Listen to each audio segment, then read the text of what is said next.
Good morning everyone. क्या चल रहा बच्चों?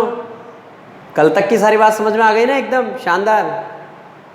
चैप्टर बहुत इंटरेस्टिंग है यार, आपको बिल्कुल मेरे साथ साथ चलना पड़ेगा अगर आप यहाँ पे एक एक क्वेश्चन करेक्ट करना चाहते हैं तो। और क्वेश्चन भी कितने शानदार है यार, कितने इंटरेस्टिंग क्वेश्चन आ रहे हैं, कितने मज़ेदार। इसी सीक्वेंस में एक और क्वेश्चन मैं आज आपके पास लेके आया हूँ। एग्जाम में आया हुआ क्वेश्चन है, बोर्ड के एग्जाम में कई बार आता है यार।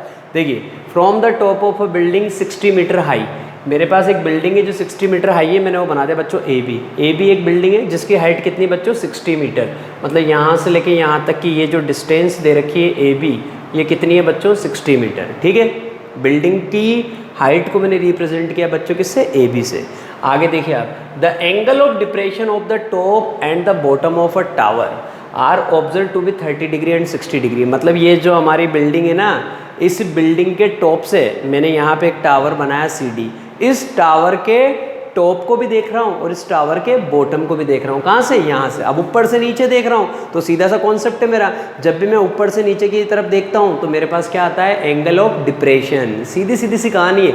नीचे से ऊपर देखो एंगल ऑफ एलिवेशन, ऊपर से नीचे देखो एंगल ऑफ डिप्रेशन। तो आ जाइए साहब, the angle of depression of the top. Top का एंगल ऑफ डिप्रेशन कितना है बच्चों, 30 डिग्री। टॉप कहाँ रहा, ये रहा। तो सबसे पहले इसको इससे ज्वाइन करना पड़ेगा। मैंने बोला ना पहले मिलाना पड़ता है, तो पहले ये D को ज्वाइन किया भैया मैंने B से, फिर हॉरिजॉन्टल लेवल ड्रॉ करना पड़ेगा। यहाँ पे तो करेंगे इसी, और देख कहाँ से रहे, ऊपर से, तो ऊपर हॉरिजॉन्टल लेवल ड्रॉ करना पड़ेगा। ये लाइन ऑफ साइट, ये आपका हॉरिजॉन्टल लेवल, इन दोनों के बीच का angle, angle of depression, that is 30 degree. अगर ये 30 डिग्री है तो मुझे पता लग जाता है ये वाला एंगल भी कितना आएगा, 30 डिग्री। इसलिए मैंने पहले ये काम कर दिया था। तो ये तो हो गई कहाँ से, इसके टॉप से, बिल्डिंग के टॉप से टावर के टॉप का एंगल ऑफ डिप्रेशन। अब बिल्डिंग के टॉप से टावर के फुट का एंगल ऑफ डिप्रेशन, तो वापस इसको इससे ज्वाइन करना पड़ेगा।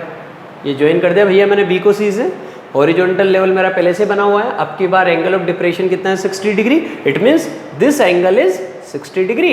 और अगर ये एंगल 60 है तो फिर ये वाला एंगल भी कितना आ जाएगा बच्चों, ये वाला एंगल भी आपके पास आ जाएगा 60 डिग्री। अब क्या करना है, अब सबसे शानदार काम अब स्टार्ट होगा, वही ट्रिग्नोमेट्री का एप्लीकेशन चालू हो जाएगा। तो अब की बार हम क्या करेंगे, देखिए हमें इस टावर की हाइट फाइंड आउट करनी है, find the height of the tower. तो टावर की हाइट क्या है बच्चों, CD को मैंने क्या मान लिया, H मान लिया। तो let CD equal to H, CD equal to height of tower that is H metre. CD को मैंने H मान लिया। अब देखिए, आपको पता है कि ये जो आपके सामने यहाँ पे पहले नाम दे देते हैं ABCD, इसको नाम दे देते हैं बच्चों CAED इज ए रेक्टेंगल। ये मैं आपको अपनी प्रीवियस क्लासेस में भी समझा चुका हूँ कि रेक्टेंगल क्यों बनता है। ठीक है, क्योंकि आपको पता है ये एंगल 90 होता है, ये टोटल एंगल 90 डिग्री होता है। तो हमें पता है ये लाइन और ये लाइन पैरेलल है, तो फिर ये एंगल भी 90 आएगा और ये एंगल भी 90 आएगा। और जिस क्वाड्रिलेटरल के चारों एंगल 90 डिग्री होते हैं वो रेक्टेंगल होता है। तो मैं आपको पहले भी एक्सप्लेन कर चुका हूँ, इसलिए मैं डायरेक्टली जो भी क्वेश्चन लेके आऊँगा उसमें मैं सीधा ये कॉन्सेप्ट यूज़ में लूँगा। तो देखिए, ये अगर H है तो AE भी कितना आ जाएगा बच्चों, H आ जाएगा। Why, opposite sides of rectangle are equal. अब ये H है और टोटल कितना है 60, it means this remaining part is 60 minus H, क्योंकि यहाँ से लेके यहाँ तक बच्चों कितना है 60 है, और ये वाला पार्ट कितना है H है, तो ये वाला पार्ट आ जाएगा हमारे पास 60 माइनस H। ये लो हो गई हमारी कहानी क्लियर। तो 60 माइनस H ये वाला पार्ट आ गया। अब क्या करेंगे, एक बार तो आपको ये वाला ट्राइंगल सेलेक्ट करना है और एक बार आपको ये वाला ट्राइंगल सेलेक्ट करना है। इसमें 10 30 लगाएंगे, इसमें 10 60 लगाएंगे। तो देखिए, इन ट्राइंगल DEB या फिर BED जो भी आप लिखे, इन ट्राइंगल BED ट्राइंगल के बारे में बात कर रहा हूँ बच्चों। ये वाला ट्राइंगल कितना देर का है 30, तो क्या लिखेंगे 10 30 equal to perpendicular upon base. अब देखिए, ये वाली जो वैल्यू है ना D, इसको मेरे को नहीं पता, तो मैं चाहूँ तो इसको x मान लूँ। अगर ये DX आएगा तो ये BC भी कितना आएगा, x आएगा, क्योंकि ये भी रेक्टेंगल की अपोजिट साइड्स है। और अगर आप नहीं माने तो ये D और BC, सॉरी D और ये AC, ये दोनों भी क्या आएंगे, इक्वल। तो अगर DE को मैंने x बोला, let DE equal to x metre. अगर DE x है तो AC भी कितना आएगा, x आ जाएगा। AC equal to x metre. तो इसको मैं अगर x बोलता हूँ तो ये वाली डिस्टेंस भी आ जाएगी मेरे पास x। ठीक है, x के फॉर्मेट में निकालेंगे। 10 30 equal to BE perpendicular upon base D। B E upon D E. Ten 30 की वैल्यू कितनी होती है भैया? 1/√3। तो टेन 30 की जगह लिख दिया मैंने 1/√3 इक्वल टू बी। बी कितना है? 60 माइनस एच। लिखिए 60 minus H upon D. D कितना है? एक्स। ये लिख दिया हमने यहाँ पे एक्स। ठीक है, अब क्या करना है? क्रॉस मल्टीप्लाई कर दीजिए आप, आपको पता लग जाएगा यहाँ से x की वैल्यू कितनी आ जाएगी? x को इधर मल्टीप्लाई करेंगे तो x is equal to 60 minus H multiply by √3। ये x की वैल्यू आई। x is equal to 60 minus H multiply by √3। This is my equation number 1। अब क्या करूँगा मैं? अब की बार मैं ट्राइंगल का सिलेक्शन करूँगा in triangle ABC। ABC triangle में, ABC ट्राइंगल में मैं कॉन्सेप्ट लगाऊंगा tan 60। तो अब देखिए आप इन ट्राइंगल ABC। अब की बार क्या लिखूंगा बच्चों? tan 60 in triangle ABC tan 60। और मैं जानता हूँ tan क्या होता है? परपेंडिकुलर अपॉन बेस होता है। तो tan 60 इजिकल टू ये रहा आपका परपेंडिकुलर पूरा AB upon AC। AB upon AC। tan 60 की वैल्यू √3। tan 60 की जगह √3 पुट कर दिया। AB की वैल्यू कितनी है बच्चों? AB जो है वो आपकी इस बिल्डिंग की हाइट है, वो हमने पहले से ही दे रखी कितनी? 60। और अपॉन में AC कितना है बच्चों? x है। तो यहाँ से आपको पता लग चुका है √3x इजिकल टू, इधर मल्टीप्लाई करेंगे तो √3x इक्वल टू 60। ये रिजल्ट मिला कि √3x की वैल्यू कितनी आ गई? √3x की वैल्यू आ गई मेरे पास बच्चों कितनी आ गई? 60। इसका मतलब मैं क्या कर सकता हूँ? यहाँ से x की वैल्यू निकाल लूँ और मैं यहाँ पे जाके पुट कर दूँ, या फिर ये भी x की वैल्यू है, यहाँ से x की वैल्यू निकाल के दोनों को इक्वल कर दूँ। तो सबसे पहला काम मैं यहाँ पे जो करने वाला हूँ वो आप देखिएगा। देखिए मुझे पता लग चुका है, इसको इरेज कर रहा हूँ एक बार। ये देखिए आपकी कंडीशन क्या बन चुकी है? आपकी कंडीशन जनरेट हो चुकी है √3x इजिकल टू 60। तो यहाँ से x की वैल्यू निकाल लेते हैं। तो यहाँ से x की वैल्यू कितनी आएगी बच्चों? x इजिकल टू √3 डिवाइड में चला जाएगा 60 अपॉन √3। तो x की वैल्यू आ गई मेरे पास 60 upon √3। This is my equation number 2। तो देखिए आप x की वैल्यू आ गई 60 अपॉन √3 और यहाँ से x की वैल्यू है 60 माइनस एच इंटू √3। तो फ्रॉम इक्वेशन 1 एंड इक्वेशन 2 दोनों से हम क्या करेंगे? x की वैल्यू को इक्वल कर देंगे, क्योंकि वो भी x की वैल्यू है और ये भी x की वैल्यू है। तो x की वैल्यू यहाँ से क्या थी मेरे पास? यहाँ से मेरे पास x की वैल्यू थी बच्चों 60 माइनस एच और multiply by √3। This value should be equal to 60 upon √3 from equation 1 and equation 2। दोनों से x की वैल्यू मिली तो दोनों से x की वैल्यू को बराबर कर देंगे। √3 इधर कहाँ है? डिनोमिनेटर में, उधर जाएगा मल्टीप्लाई हो जाएगा। √3 अगर √3 से मल्टीप्लाई होगा तो 3, ये आ गया 3 साहब। ब्रैकेट के अंदर क्या है? 60 माइनस एच और इक्वल टू में क्या चल रहा है? 60 चल रहा है। 3 को दोनों से मल्टीप्लाई करना है। 60 को 3 से करेंगे 180 माइनस 3h इक्वल टू 60। क्या करना है? 180 इधर प्लस का, उधर जाएगा माइनस का, minus 3h equal to 60 minus 180 minus 3h equal to 60 में से 180 नहीं जाएगा, 180 में से 60 को माइनस करना पड़ेगा। तो साइन क्या आएगा? माइनस का। माइनस का कितना आ गया आपके पास? 120। h की वैल्यू निकालनी है। h is equal to minus 120 divided by -3। Minus से माइनस की पिक्चर खत्म। 3 4 जा 12 और पीछे ये 0। h is equal to 40 metre. This is the height of the tower. आया कि नहीं आया समझ में? कितना सिंपल क्वेश्चन है। तो आपको ये पूरी की पूरी प्रोसेस एज इट इज इसी तरीके से एग्जाम में अप्लाई करनी है। सबसे पहले फ़ोटो बनाना है। फ़ोटो बनाने के बाद आपको ये मेरा प्रोग्राम चालू करना है। कौन सा? tan 30 tan 60 वाला। और कितना सिंपल कॉन्सेप्ट है, देख लीजिए एक बार फिर अच्छे से। अब नेक्स्ट प्रॉब्लम लेंगे, ठीक है बच्चों? क्वेश्चन बहुत इंटरेस्टिंग लेके आया हूँ, बहुत मज़ा आएगा। और CBSE में क्वेश्चन आया हुआ है, देखिए कई बार लिखा हुआ है मैंने यहाँ पे। तो सबसे पहले देखिए, the angle of elevation of a jet plane from a point A on the ground. मतलब ग्राउंड पे आपके पास एक पॉइंट है ए। इस पॉइंट ए से मैं एक जेट प्लेन को देख रहा हूँ। तो देखिए कैसा हो रहा है, the angle of elevation of a jet plane from a point A on the ground is 60 degree. मतलब सबसे पहले जब मैंने उस जेट प्लेन को देखा कहाँ से? इस पॉइंट ए से। तो इस जेट प्लेन की जो पोजीशन है स्टार्टिंग में मैंने बोला वो P पॉइंट पे है। तो ऐसी कंडीशन में एंगल ऑफ एलिवेशन कितना है बच्चों? 60 डिग्री। एंगल ऑफ एलिवेशन की कहानी आपको पता है। सबसे पहले आप इसको क्या करेंगे? इससे ज्वाइन करेंगे और हॉरिजॉन्टल लेवल ड्रॉ करेंगे। ये कर दिया साहब आपने हॉरिजॉन्टल लेवल ड्रॉ। तो ये जो लाइन ऑफ साइट और ये जो हॉरिजॉन्टल लेवल, इनके बीच का जो एंगल होता है उसको क्या बोलते हैं? Angle of elevation. This angle is 60 degree. आ गया मजा? ठीक है साहब। After a flight of 30 second, अब देखिए ये जो जेट प्लेन है ना, यहाँ रुका हुआ थोड़ी है, ये तो जा रहा है। तो after a flight of 30 second, मतलब जब मैंने स्टार्टिंग में देखा तो जेट प्लेन यहाँ पे था, लेकिन 30 सेकेंड के बाद जेट प्लेन यहाँ से कहाँ पे चला गया? इस वाली पोजीशन पे चला गया, क्यू पे। तो after a flight of 30 second the angle of elevation changes to 30 degree. सीधी सी बात है यार, अगर पोजीशन चेंज हो जाएगी तो एंगल ऑफ एलिवेशन भी चेंज होगा। अब की बार एंगल ऑफ एलिवेशन कितना हो गया? 30 डिग्री। इसका मतलब सबसे पहले तो मैं ए को ज्वाइन करूंगा बच्चों, किससे? क्यू से। ये मैंने ए को क्यू से ज्वाइन कर दिया, हॉरिजॉन्टल लेवल मेरा ऑलरेडी बना हुआ था। अब की बार एंगल ऑफ एलिवेशन कितना आ गया मेरे पास? 30 डिग्री। मतलब इनिशियली जो पॉइंट ऑफ ऑब्जर्वेशन था तब हमने लिया तो कितना था? 60 डिग्री। और सेकंड जो हमारे पास इसकी पोजीशन थी जेट प्लेन की, तो उस कंडीशन में एंगल ऑफ एलिवेशन 30 डिग्री। ठीक है साहब, आगे देखिए आप। The angle of elevation changes if the jet plane is flying at a constant height. जो जेट प्लेन है ना, ये सबसे इंपॉर्टेंट चीज़ है, ये जो लिखा हुआ कांस्टेंट हाइट। पता है क्यों बोला? क्योंकि अगर हाइट ऊपर नीचे होती है ना, तो मैं सोल्व कर सकता ना आप सोल्व कर सकते।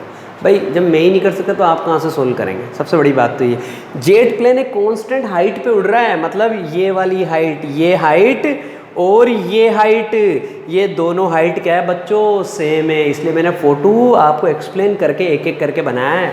तो ये जो जेट प्लेन है ना, पहले यहाँ पे इसकी यहाँ से हाइट, फिर इस जेट प्लेन की जो सेकंड पोजीशन, इसकी यहाँ नीचे से हाइट हर बार क्या है? सेम है। और कितना दे रखा है? 3600√3 मीटर। इस पॉइंट का नाम दे दीजिए बच्चों आप सी, इस पॉइंट का नाम दे दीजिए आप, या इस पॉइंट का नाम दे दीजिए बी, इस पॉइंट का नाम दे दीजिए सी। ये एंगल कितना आएगा? 90 डिग्री। ये एंगल भी कितना आएगा? 90 डिग्री। क्योंकि हाइट का मतलब हम यहाँ पे बात क्या कर रहे हैं? परपेंडिकुलर। तो ये एंगल 90, ये एंगल 90। ठीक है, अब हमें पता लग चुका है पी बी कितना है? 3600√3।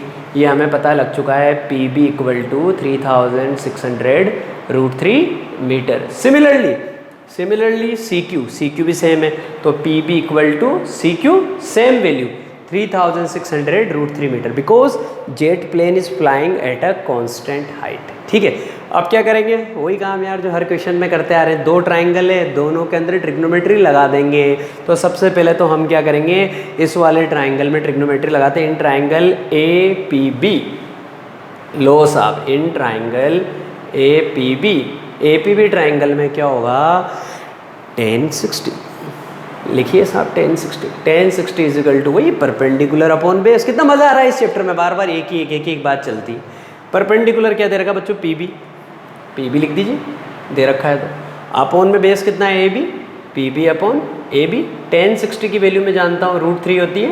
पी बी की वैल्यू मुझे बहुत अच्छे से पता है, 3600√3, 3600√3। और अपॉन में क्या है? ए बी तो निकालना है, ए बी तो काम करेगा अभी यहाँ पे। ये अपॉन में ए बी। अब देखिए आप क्या करेंगे? इस ए बी को इधर मल्टीप्लाई कर देंगे तो कितना आ जाएगा? √3AB equal to 3600√3। अब क्या करना है? ए बी की वैल्यू निकालनी है। √3 मल्टीप्लाई में डिवाइड में चला जाएगा। आप लिखेंगे A B equal to 3600√3 upon √3। √3 से √3 की पिक्चर खत्म। A B equal to 3600 metre में चल रहा सारा मामला। A B equal to 3600 metre. A B मुझे मिल चुका है, कितना मिल चुका है? 3600 मीटर। ये मुझे ए बी मिल चुका है। ठीक है भैया, आपकी बार किसका नंबर लेते हैं? आपकी बार नंबर लेते हैं in triangle A C Q. आपकी बार in triangle A C Q, triangle A C Q. A C Q triangle में क्या होगा? आपकी बार एंगल है हमारे पास 30 डिग्री, तो हम लिखेंगे यहाँ पे tan 30 इक्वल टू परपेंडिकुलर कितना है बच्चों? परपेंडिकुलर है आपकी बार सी क्यू। और बेस कितना है? बेस ये पूरा है आपके पास बच्चों ए सी क्यू अपॉन ए सी। ठीक है, जो है लिखना पड़ेगा, क्या करें? तो tan 30 equal to C Q upon A C Q की वैल्यू भी वो लिखी हुई है 3600√3। तो tan 30 की वैल्यू पुट करिए पहले, तो 1/√3 इक्वल टू सी क्यू की वैल्यू है 3600√3।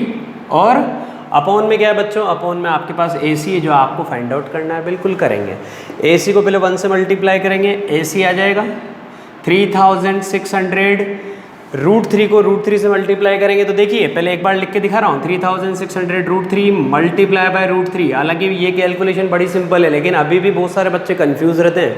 √3 को पहले √3 से मल्टीप्लाई करिए, आंसर आएगा 3, और 3 को मल्टीप्लाई करना है किससे, 3600 से।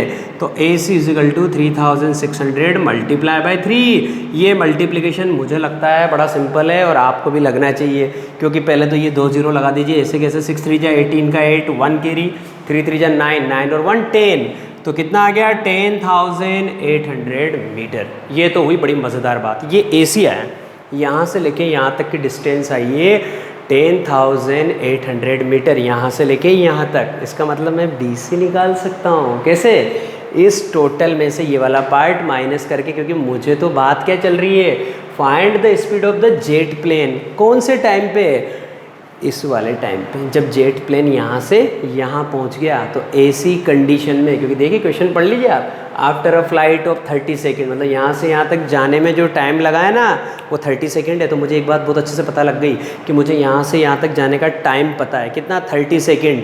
और मैं ये वाली डिस्टेंस निकाल लूँगा अभी, क्योंकि निकल ही गई, निकाल के लूँगा, इसमें से इसको माइनस करना है। तो मुझे यहाँ पे टाइम पता है और मुझे यहाँ पे डिस्टेंस पता है, तो मैं स्पीड निकाल सकता हूँ। क्यों, क्योंकि स्पीड का फॉर्मूला आता है मुझे, क्या होता है, distance upon time. Speed is equal to, वो कॉन्सेप्ट लगाने वाला हूँ, देखिए मज़ा आएगा आपको। तो देखिए बच्चों, सबसे पहले क्या करेंगे, इसमें से इसको माइनस करते हैं। तो 10,800 में से आपको माइनस करना पड़ेगा किसको, 3,600 को, तो आपको BC मिल जाएगा।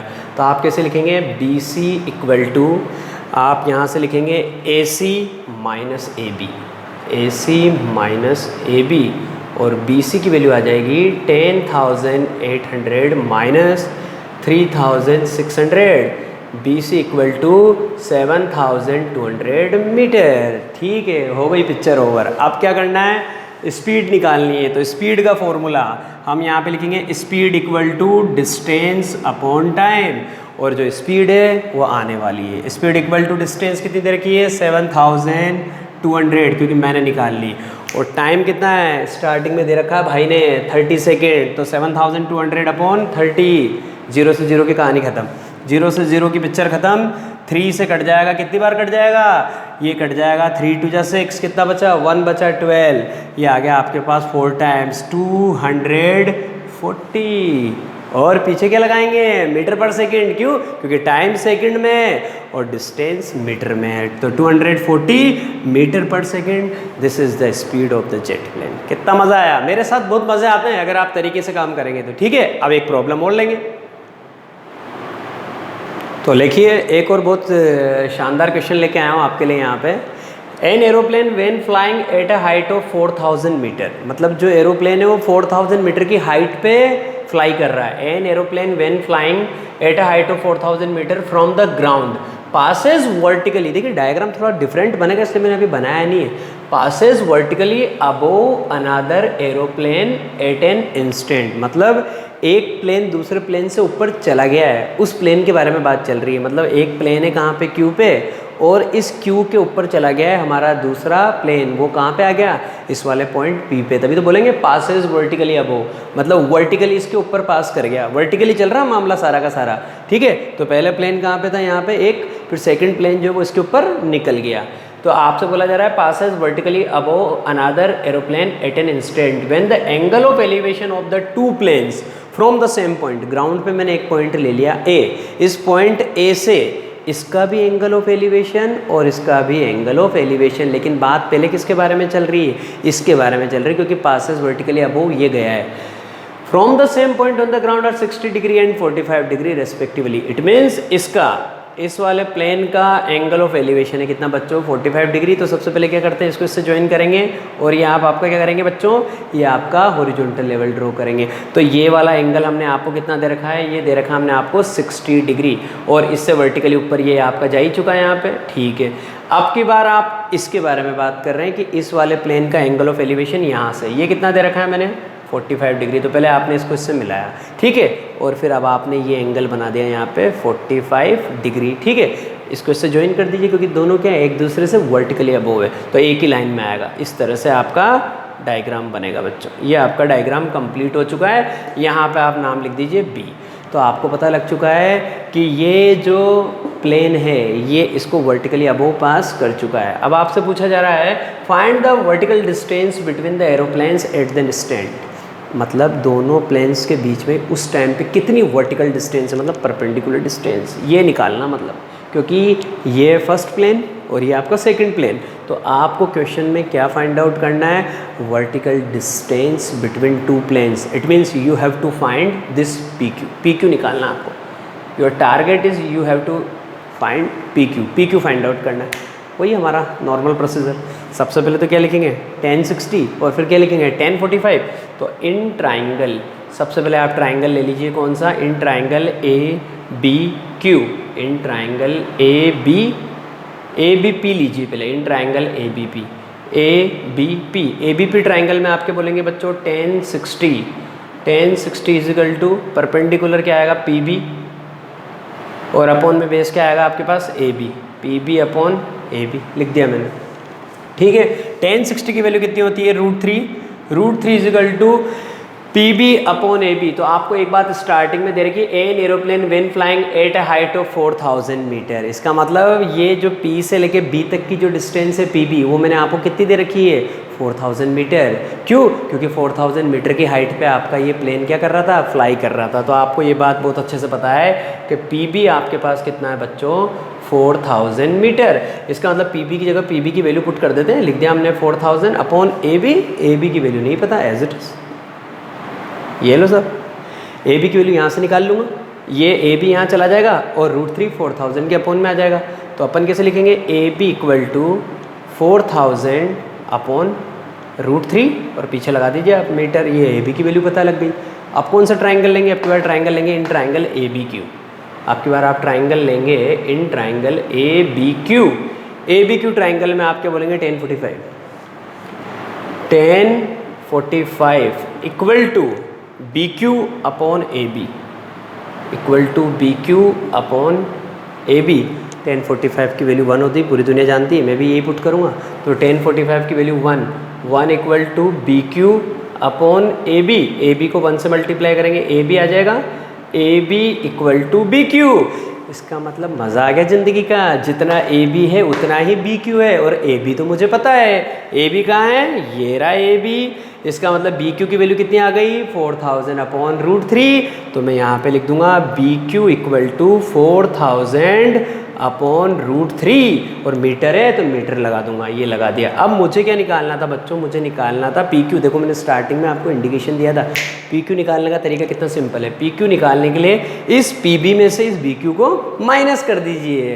तो हमको निकालना भैया पी क्यू, निकाल देंगे भैया पी क्यू। तो P Q equal to P B minus B Q, ये लो भाई। अब क्या करना है, पी बी की वैल्यू पहले से ही पता है, पी बी की वैल्यू कितनी दे रखी है मैंने आपको 4000। तो P Q equal to 4000 minus 4000 upon √3 minus 4000 upon √3। अब इसको आप चाहें तो फर्दर सिंप्लीफाई और कर सकते हैं, और आप यहाँ पे भी छोड़ना चाहें तो भी आपको पूरे मार्क्स मिलेंगे। आप चाहें तो एक स्टेप और इंक्रीज़ कर सकते हैं, कैसे, एलसीएम लेके, और कुछ भी नहीं है। तो इसके अपॉन में आप 1 लगा दीजिए, 1 और √3 का एलसीएम आ जाएगा बच्चों कितना, √3। 4000 को आप √3 से मल्टीप्लाई करना पड़ेगा, क्योंकि √3 को 1 से करेंगे तो √3 आएगा। तो यहाँ पे तो आ गया आपके पास 4000 √3 माइनस 4000, ये आपका आंसर है। चाहे तो एक स्टेप और आगे ले जा सकते हैं, दोनों में 4000 कॉमन आ जाएगा। तो आप लिखेंगे पी क्यू इक्वल टू, ये 4000 कॉमन है आपके पास, ब्रैकेट के अंदर लिख देंगे आप √3 माइनस 1 और अपॉन √3, ये आपका आंसर आ गया। 4000 न्यूमरेटर में कॉमन था, कॉमन ले लिया, √3 माइनस 1 अपॉन √3 और पीछे आप लगा दीजिए शानदार तरीके से मीटर। अगर इस क्वेश्चन में आपसे बोला जाता है टेक √3 इक्वल टू 1.732, तो √3 की वैल्यू आपको यहाँ पे पुट करनी पड़ती है। बाकी आपका आंसर यही है। आया कि नहीं आया मज़ा, ऐसे। अब देखिए एक क्वेश्चन और इंटरेस्टिंग है, अब आपके लिए एकदम बिल्कुल डिफरेंट क्वेश्चन लेके आया हूँ। अब की बार आपको प्रूव करना है, अभी तक तो हम क्या कर रहे थे, आंसर्स निकाल रहे थे, लेकिन अब आपको प्रूव करना है यहाँ पे। और मैं डायग्राम इसलिए मैंने इनकम्प्लीट बनाया है क्योंकि आपको एक एक करके बना बना के दिखाऊंगा तो आपको और मज़ा आएगा। The angles of elevation of the top of a tower, tower के बारे में बात चल रही। सबसे पहले मैं ये टावर बना दिया, ठीक है भैया, let A B is a tower. आगे देखिए आप, from 2 points, the angles of elevation of the top of a tower. Tower के टॉप को देखेंगे आप कहाँ से, ग्राउंड पे 2 पॉइंट है अब की बार आपके पास, from 2 points at distances A and B metres from the base. ये रहा आपके टावर का बेस। तो टावर के बेस से आपके पास 2 पॉइंट की डिस्टेंसेस दे रखी है, एक की तो दे रखी है बच्चों ए मीटर और एक की दे रखी है बी मीटर। इसका मतलब यहाँ पे मेरे पास एक पॉइंट है सी, ठीक है। इस पॉइंट सी के बारे में बात कर रहे हैं कि ये जो पॉइंट सी है उसकी इस टावर के फुट मतलब टावर के बेस से जो डिस्टेंस है वो कितनी है, स्मॉल है। तो इसको मैंने क्या लिखा बच्चों, स्मॉल ए, ये मैं इसको लिख चुका हूँ स्मॉल ए। तो स्मॉल ए क्या है, स्मॉल ए का मतलब distance of this point from the base of the tower. आगे देखिए आप, और जो सेकंड जो हमारे पास पॉइंट है वो बोल रहा था angle of elevation of the top of a tower from 2 points. तो फर्स्ट पॉइंट तो सी है और सेकंड पॉइंट बच्चों मैंने यहाँ पे ले लिया, इसका नाम है डी। इस डी पॉइंट की इस टावर के बेस से जो डिस्टेंस है वो हमने कितनी दे रखी है बच्चों, बी मीटर। तो ये मैंने डायग्राम आपके सामने पहले बना दिया, एकदम तैयार, शानदार। तो देखिए ये कितने डिस्टेंस पे, ए मीटर की डिस्टेंस पे, ये वाला पॉइंट डी कितनी डिस्टेंस पे, बी मीटर की डिस्टेंस पे। आगे क्या हो रहा है, इस टावर के टॉप को आप एक बार यहाँ से देख रहे हैं और इस टावर के टॉप को एक बार आप इस वाले पॉइंट डी से देख रहे हैं। तो ऐसी कंडीशन में देखिए आप, from the base and in the same straight line, same straight line में दोनों, ठीक है, विद इट आर कॉम्प्लीमेंट्री। मतलब यहाँ से जब आपने इस टावर के टॉप को देखा, देखो पहले ये देख लिया साहब, फिर आपने जब यहाँ से इस वाले पॉइंट से इस टावर के टॉप को देखा, आपने फिर देख लिया, हॉरिजॉन्टल लेवल तो आप पहले ही बना चुके हैं। तो फिर एसी कंडीशन में क्या हो रहा है बच्चों, एसी कंडीशन में आप बोल रहे हैं कि ये वाला एंगल और ये वाला एंगल, ये दोनों एंगल क्या है, कॉम्प्लीमेंट्री है। और अगर ये दोनों कॉम्प्लीमेंट्री है तो आपका दिमाग स्ट्राइक करना चाहिए कि कॉम्प्लीमेंट्री एंगल्स का मतलब क्या होता है। ऐसे एंगल्स जिनका सम 90 डिग्री हो, 2 angles are said to be complementary if their sum is 90 degree. इसका मतलब अगर ये वाला एंगल आपके पास थीटा है, अननोन एंगल को हम थीटा ही तो बोलते हैं इस चैप्टर में, तो फिर ये वाला एंगल कितना आएगा, 90 माइनस थीटा। वाई, क्योंकि दोनों का सम 90 डिग्री होता है। तो फिर ये वाला एंगल आ गया बच्चों 90 माइनस थीटा डिग्री और ये वाला एंगल आ गया थीटा डिग्री, ठीक है। अब करना स्टार्ट करते हैं। सबसे पहले in triangle A B C, A B C triangle में ट्रिग्नोमेट्री अप्लाई करेंगे। ABC में क्या होगा, वही सेम पिक्चर, tan थीटा। बड़ा फेवरेट क्वेश्चन है मेरा और आपको बहुत मज़ा आएगा, आप कहेंगे कि हाँ सर मज़ा आएगा। tan theta equal to perpendicular कौन है बच्चों, AB, और बेस कौन है आपका, ये रहा AC। और आप जानते हैं कि tan theta equal to AB upon AC। AB क्या है बच्चों, इस टावर की हाइट है, आप इसको H मान लीजिए ताकि और काम शानदार हो जाएगा। तो let AB equal to H metre, और अपने को हाइट ये प्रूव करनी है, हाइट ये आनी चाहिए क्योंकि आपके बार प्रूव करना है। तो मैंने पहले क्या मान लिया, H मान लिया, H की वैल्यू मुझे ये प्रूव करनी पड़ेगी। तो tan theta equal to H upon AC। AC कितना है बच्चों, यहाँ से लेके यहाँ तक I have already mentioned, that is small a, H upon a। कुछ नहीं हो सकता इसका, tan theta equal to H upon a, क्योंकि मुझे एंगल की वैल्यू नहीं पता, मैं क्या करूँ। This is my equation number 1। अब सेकेंड, इस वाले ट्राइंगल का नंबर लगाऊंगा। In triangle ABD, ABD triangle में एंगल क्या है, 90 माइनस थीटा। होने दो ना, कुछ भी फर्क थोड़ी पड़ता है। ऐसे लिखेंगे tan 90 माइनस थीटा, तो tan 90 डिग्री माइनस थीटा, और वही परपेंडिकुलर AB और बेस आपका AD, आप लिखेंगे AB अपॉन AD। अब आएगा मज़ा, कैसे, ये क्या लिखा हुआ भैया, tan 90 माइनस थीटा। ट्रिग्नोमेट्री याद करिए, tan 90 माइनस थीटा क्या होता है, कोट थीटा। तो tan 90 माइनस थीटा की जगह क्या पुट कर दूंगा, कोट थीटा। AB की वैल्यू आपको पता ही है, H अपॉन AD मैंने आपको क्या दे रखा है बच्चों, small b। Cot theta equal to H upon b। This is my equation number 2। अब मैं आपको इतनी शानदार बात बताने वाला हूँ, मुझे इस टावर की जो हाइट है ना H, वो प्रूव करना है रूट AB। ये लिखा हुआ है देखिए, prove that height of the tower H equal to root AB। कैसे प्रूव करने वाला हूँ, equation number 1 tan theta, equation number 2 में कोट थीटा, दोनों को मल्टीप्लाई कर दीजिए। Multiply equation number 1 by equation number 2। और ये पता है ये कॉन्सेप्ट मैंने क्यों अप्लाई किया, क्योंकि tan थीटा को अगर कोट थीटा से मल्टीप्लाई करूँगा तो आंसर 1 आएगा। क्यों, क्योंकि tan इंटू कोट क्या होता है, 1 होता है, क्योंकि tan और कोट एक दूसरे के रेसिप्रोकल होते हैं। तो इक्वेशन नंबर 1 को इक्वेशन नंबर 2 से मल्टीप्लाई किया, मतलब tan theta multiply by cot theta, LHS LHS से, RHS RHS से। आप लिखेंगे h upon a multiply by h upon b, और 10 इंटू कोट क्या हो गया भैया 1 हो गया, क्योंकि दोनों एक दूसरे के रेसिप्रोकल हैं। तो 1 equal to h into H, H square upon A B इधर है, इधर जाके मल्टीप्लाई हो जाएगा। तो एच स्क्वायर की वैल्यू कितनी आ गई ए बी, और अब हो गई क्वेश्चन की भी कहानी खत्म। कैसे, एच स्क्वायर पता है तो एच की वैल्यू निकालने के लिए इसका रूट कर देंगे, रूट ए बी, और पीछे शानदार तरीके से लगाएंगे मीटर, और मज़े आ गए। H equal to root A B metre, this is the answer. आया कि नहीं आया मज़ा? ठीक है, अच्छे से सारे क्वेश्चन करना, आज घर जाके जितने भी मैंने क्वेश्चन बताए हैं सबकी प्रैक्टिस करनी है। कल मैं आपके लिए और अच्छे अच्छे क्वेश्चन लेके आने वाला हूँ, ठीक है? तब तक के लिए एंजॉय करिए, बाकी कल मिलेंगे।